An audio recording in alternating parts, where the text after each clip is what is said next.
off, but if it repeats the habits of the last flight, we would expect a bunch of testing activity to occur after Chinese New Year. And again, we're there to collect that information, provide it to our customers there for their own missions, whatever they may be. Now, just on the question of deterrence, I don't want to go into space control and things like that, but one of the benefits of having commercial unclassified data is the ability to use it for attribution. And I was explaining over morning tea that we've had operators around the world ring us up and go, and we had a problem with a satellite at this time. Do you have any information? Well, guess what? We record everything. So we've gone back in time, found that the satellite was in close proximity to a debris field at that time, and most likely had an intersect with small debris. At least that answers the question, what happened, in terms of attribution. So this is the things we can offer commercially, and I think that's very important that you can do that at an unclassified level. But lastly, also, I think the important thing here is systems such as Leo Labs do a certain amount in the information space. We're here to establish partnerships, mission partners is really what we look for. Those that will be supporting various missions, whether commercial, civil, or military. We cut our sort of supply there, but we think they're very important because that's the way the industry will scale. Happy, I've actually just started a partnership with Israel and providing some test and validation data from our radars to the ISTRAC system, which we look forward to hopefully being successful in developing a further partnership here in India. Anyway, thank you very much. I just wanted to tell you exactly what we're up to. Thank you.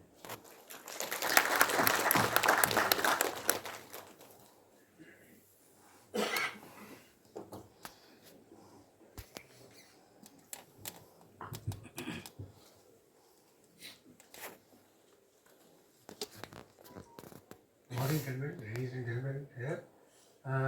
Today the topic is very, very interesting as to space domination and space deterrence. We are already talking about space dominance, which is futuristic for us because we are yet to establish ourselves from space. I'll cover as to how we are talking too early, but it's good that we must think on these lines. Even at this stage, nascent stage of space warfare that we are talking of space dominance. First is, I want to highlight issue about the deterrence. The deterrence word is a common word. Actually, it starts with the nuclear deterrence that we are talking about. The nuclear deterrence is a real deterrence as of today because the use of these weapons of mass destruction raises the level of annihilation and almost wiping off of the mankind on that area, on that country. So the deterrence is very high. The more question is, do we have the same kind of deterrence in the space war? Space has been destroyed. Will it cause such kind of destruction that nothing else will work on the ground?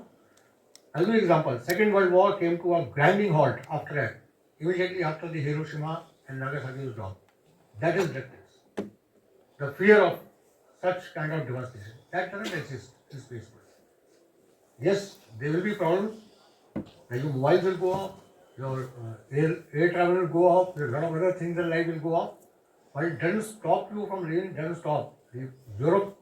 Entire Europe was rebuilt after even the Second World War. Huge amount of carpet bombing. Europe today once again is a buzzing economy. So there is resilience within the countries, resilience within the so deterrence, when we talk about deterrence, in what sense are we talking deterrence? We must understand the level of deterrence. That is one. The second is the second level of deterrence was mutual assured destruction. Here, both US and USSR, erstwhile USSR, had the MIT and they stopped stockpiling of the nuclear because they knew there was a mutual assured destruction at some level. And the stockpiling stopped. Will it happen in space? Just now, the chair has covered, it will get saturated, space will get saturated kind of a state. So, will somebody stop launching satellites? Because there is a mutual assured destruction? No, it doesn't happen. They will continue to launch or various means or other. So the deterrence that we are talking about, we have to think in that context. Now I'll come to, when we talk about space dominance for India, I am very specific talking about to India because all this we have spoken, we are talking about various countries who are into space and all. We are interested in space, India. Here I must tell that what is the threat to us in this space? Unless you know the threat, we can't build it up to space dominant that we desire. And do we have the capability? So first, we all understand our major threat is from our main adversary, China, which is way ahead of us in the space technology era today. The chair had talked about in the last year, he talked about 1991 Gulf War, where the people considered that yes, there was space assets were used, and it was a space assets used to enable the war. So the war was space enabled war. It was not a space instituted war. So there is a difference between the two. Even today, we have the space enabled war if it is going to happen. So the assets are being used. To what extent they are allowed to use, to what extent they are denied the use, that is where what the chair had just brought out in his opening address, the level of dominance and level of deterrence will work. So for the China as far as concerned, I hope you all are aware, China was silently watching all these wars when they're doing, and they planned their move in such a manner that they progressed well in the space, they saw the future. And that is our threat. We must know how to counter it, how to deny them, and can we deny them, or can we reach a level of dominance that we deny them? That is of concern to us. So China, when they developed on, they straight away started with a concept which is called diode, DIOD. And their concept was straight away. First D was disruption. Look at the way they think. They have started with D, disruption. Next is interference. So the level of denial, if we talk about China works on, is it first is itself is disruption, then interference, and then is the obstruction. Starting from a higher level to the lower level. And last is the, if nothing else, destruction. So this is a diode concept they have developed a set from. Similarly, China developed their entire space capability, which is going to be a threat to us, is under three very clear heads. First one was capability to enter space. That we already are. ISRO, we must thank ISRO for giving us a huge platform so many years, and we are in this space. So the capability to enter space was the first step they took. Obviously, that is the tracking, trajectory, telemetry control, building of SSA, whole lot of things, ECM.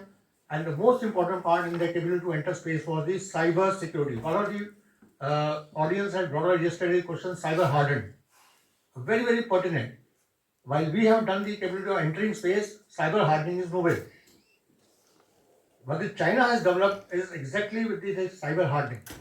So this is the thought process that they do what they do. And this is what is, along with the cyber security, they have both the cyber offensive and cyber defensive in their capability. So please understand as to what kind of threat we are going to deal with, and do we have the deterrence and dominance capability. Next, they said, first, after entering space, next step is capability to exploit the space. We in India are not yet able to do the kind of exploitation that we want, and we are most of it is peaceful exploitation as of today, not about the war waging capability in that form. What they have done is the entire thing is about recce, surveillance, battle strike, support, and all communication. Everything is to the military usage of the space assets, which is for all Army, Navy, Air Force, as well as the strategic force they have. So they cater for all, and this is where they are moving along. And the last thing in this is, after having entered space, exploited space, now the last step they have is to control the space. These are the three steps they work, and they are already at the space at the level of controlling space. So now we must see where we stand, what is our threat level, and this way industry will have to put their minds together in coordination with the armed forces, and do we have the capability to counter this and create a space deterrence for our country that we can do for the China. And that's obviously they capability to control the space. They have the ground-based asset, ASAT capability, co-orbital, anti-satellite, and directed weapons. Whole lot of things that we have spoken about in the last 2 days, and we are like this. So this is what it is, and I'll just sum up with just two more things. One is the desired capability. Then based on all this, what is the desired capability we need to have? So will it be rapid space launch capability? Do we need to develop that? Where we are today, and can we develop that? That's one. Second is the balance of offensive defensive capability along with the cyber hydrant. This is very important for us. And thirdly, like what Dr. Ajay brought up today morning, that the NAVIC. We are still very far away from establishing a full NAVIC system, which is very important for any of the military operation in the future, because we'll be denied GPS, we'll be denied all kinds of the satellite communication, everything. There's no doubt about it. Self-reliance, Atmanirbharta in this zone is very, very important if we want to exploit the space and create a space deterrence at least, if not space dominance. Then lastly, I leave you people with just 3 remote questions that we just wanted to think about. In nuclear deterrence, there is an escalation ladder. Will that escalation ladder or similar escalation will work in the space deterrence? Think about it. Secondly, like in nuclear exploitation, there can be a control zone, radiation control zone can be created. That's good. But in this case of space, if the space warfare and space dominance takes place in some kind of asset destruction, do we have any kind of capability to control the debris?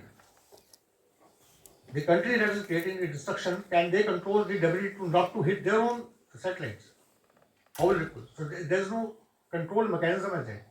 So while it's good to have space dominance, but the effect of that debris, how will it affect? And lastly, the space assets, all the space assets, how will they pile up in the space and all the kind of the thing the chair was talking about?